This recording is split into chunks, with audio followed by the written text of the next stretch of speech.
now for the best in mystery. Tonight on Masters of Mystery, an exciting melodrama titled Four-Time Loser. Presented live from New York is written by Sidney Sloan. A man with a guilty secret sometimes pays a heavy price to keep his past from being exposed. And when he's playing for high stakes, he's sometimes willing to kill. Masters of Mystery brings you tonight's thrilling story, Four-Time Loser.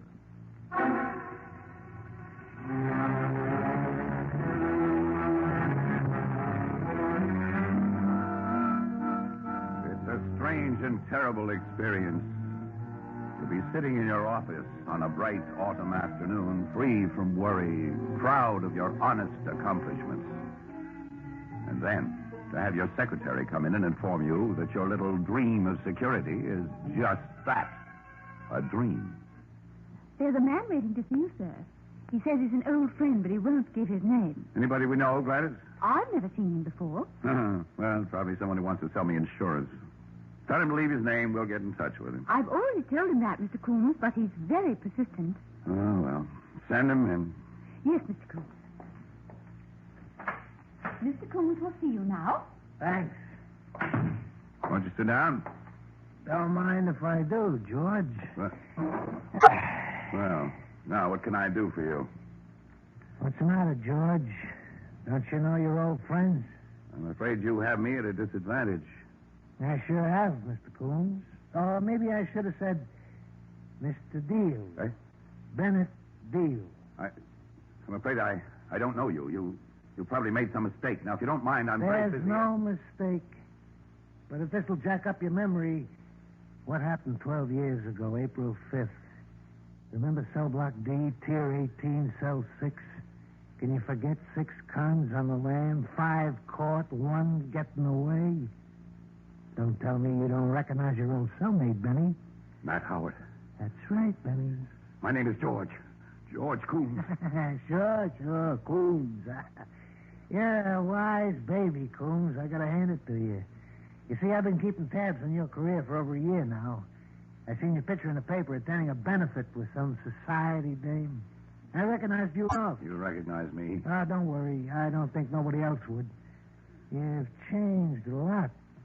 Hair's gray at the sides, glasses. You're heavier now. Taking on some weight. I've been lucky for 12 years till you came along. And you're still lucky, baby. You don't think I'd sing on an old pal, do you? What, and spoil your chance to marry that Anderson dame with all that dough? What kind of a hero do you think I am? What kind are you? I know this is a shakedown. Now, how much? Oh, really, Benny, you hurt my feelings. But if you want to play it like that, let's make it 5 yards to start with. $500? You wouldn't want an old friend to look shabby, would you? All right. Meet me at my apartment tonight. I'll have the money for you.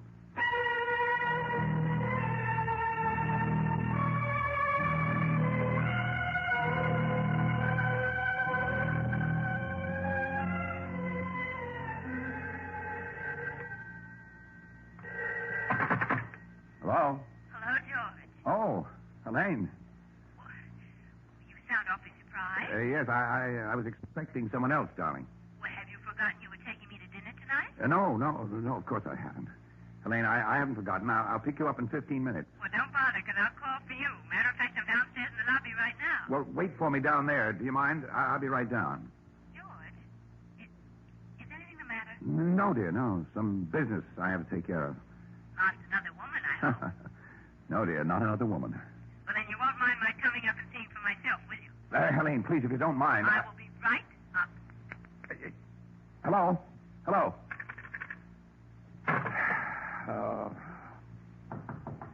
Wait a minute. She couldn't have come up that quickly. That must be Matt. Hi, Benny. Right on time. Come in, hurry. Thanks. We've got to make this fast, Matt. That's the way I like it. Got the money? Yes, I've got it. Good. Hand it over. Wait. I want to make a proposition to you.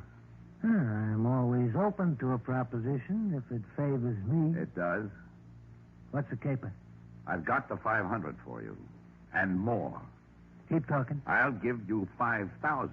But You've got to get out of Saterford and never come back here. You've got to forget you ever saw me. Oh, yeah? 5,000, Matt. You know, George, you ain't leveling with me. I swear. All that... Sure, you ain't got more than 5 G's, I know that, but you got hidden assets, like they say. Hidden assets? Ah, you played it very smart, George. Engaged to marry the Anderson Manufacturing Company. Helene Anderson will be worth $5 to $7 million when her old man cashes in his chip. What are you getting at? Look, baby, I did 15 years in stir. You know what that is. I did 12 more years than you did. And the way I see it, you ought to want to see an old pal get ahead in the world. You've been lucky. How about sharing a little of it? I'm willing to give you... Yeah. You said 5 G's. Thanks. I'll take it as a down payment. That's your final word? No, Benny. You have the final word. You decide. Pay off or go back. You name it. Somebody at the door. Matt, give me a break, will you? Ain't you going to open the door? Yeah. Well, where is he? Where's the other woman? Helene. This is Matt Howard. Matt, Helene Anderson, my fiancée. How do you do? Hello. So you're the reason George forgot his dinner engagement with me. Yeah. You see, George and me was talking over old times. Schoolmates? In a way. I didn't know. Well, Matt, I guess we'll have to break it up now. Come in and see me at my office tomorrow, and but we'll... George, aren't you going to ask Mr. Howard to have dinner with us? What? That's a fine way to treat an old friend. Well, you see... I guess George wants to be alone with you, Miss Anderson. Nonsense. George gets bored with the conversation. Do come along with it. Well, it's up to George. Yes. Oh, why don't you, Matt? Yes, the more, the merrier.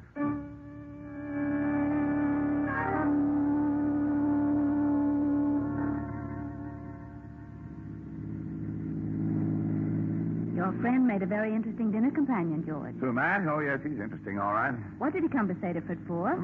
Business. He's some sort of a promoter or something. And what does he have on you? What? I don't understand you, Helene. He's an old friend from school. I'm not that stupid.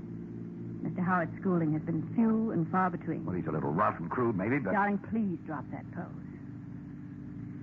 Matt Howard knows something about you. Something that you want to hide and keep hidden. Helene, you're wrong. Matt Howard... Don't lie to me. Oh, forget it, please, will you? I can't. I've got to know, George. I've got to know right now. Very well. My name is not George Coombs. Go on. I was, up to 12 years ago, Bennett Deal, convict 63290. I escaped prison with 5 other men. They were caught. I wasn't. You want to hear more? Go on. I was in for life, a 4th offender under the law. I'm not defending myself. I wasn't framed. I deserved what I was getting. But in prison, for the first time, I had a chance to learn something, to study, to read.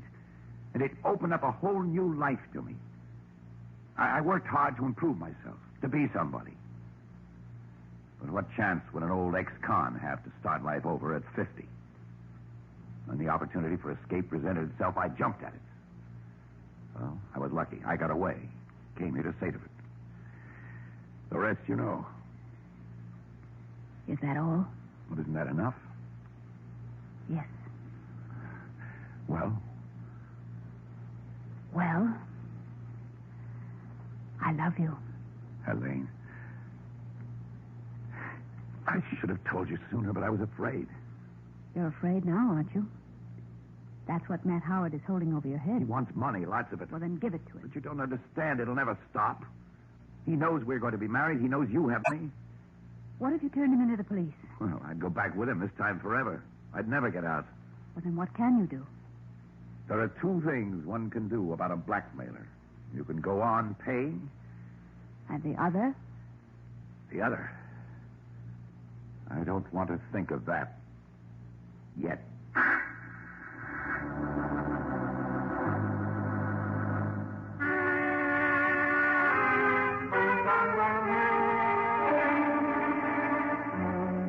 I didn't see much of Helene for the next few days. I pretended that my job kept me too busy. But it was actually my dread of facing her. was seeing that unasked question in her eyes. What was I going to do about Matt Howard? She called finally and asked me to meet her for dinner. Our friend Matt was over at the plant this afternoon. He got in to see Dad by using your name. What for? He wants a job. A job? Are you certain? Yes? Why? Well, it's very strange.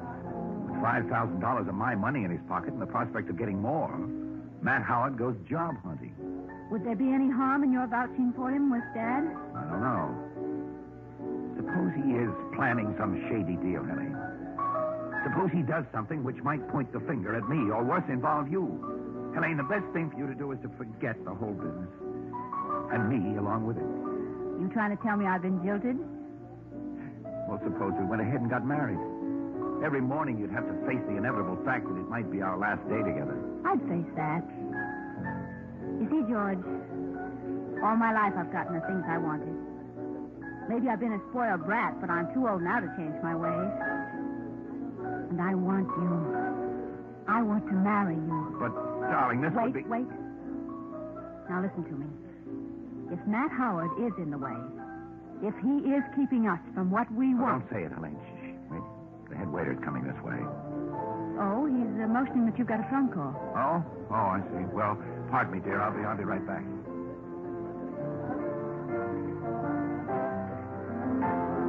Hello? George Coombs? Yes? This is Detective Hamilton. You know, we met when you and Miss Anderson were at the police benefit show. Yes, sure, Hamilton. I remember you. What is it? Well, it's kind of ridiculous, and I hate to bother you, but we picked up a man early this evening. Yes, go on. Well, he says he knows you. What's he wanted for? Suspicion of murder. What's his name? Howard. Matt Howard. Says he was with you last night at the time a man was killed. Now, it's obvious that he's lying, and all I want you to do is to say so. I'll be right over, Hamilton. Well, that isn't necessary. All you have to do is to... I'll be right over.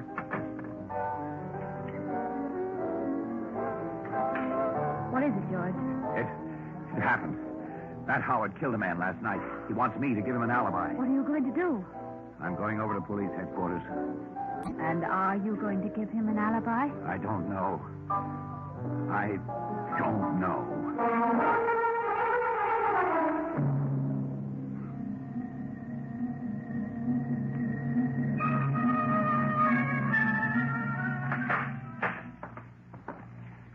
Hiya, pal. I knew you'd go to bat for me. You fool, you stupid, stir-crazy fool. All right. So I made a mistake.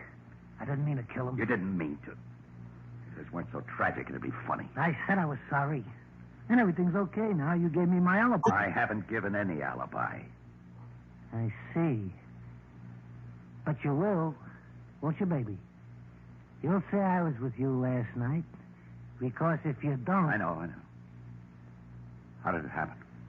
Well, things is pretty dull, so I get into this crap game.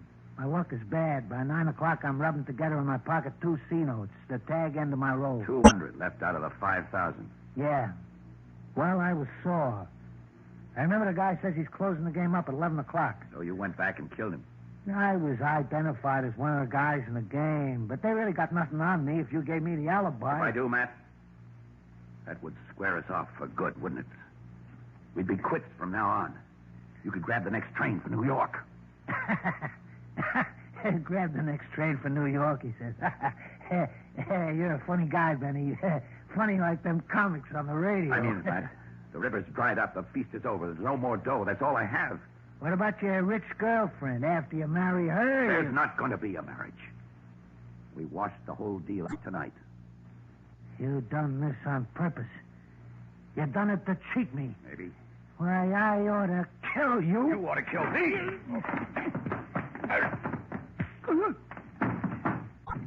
All right, get up. Oh, okay, Benny. Shouldn't have tried that with you. Get this through your head, Matt. You can't blackmail me anymore. I've got as much on you as you have on me.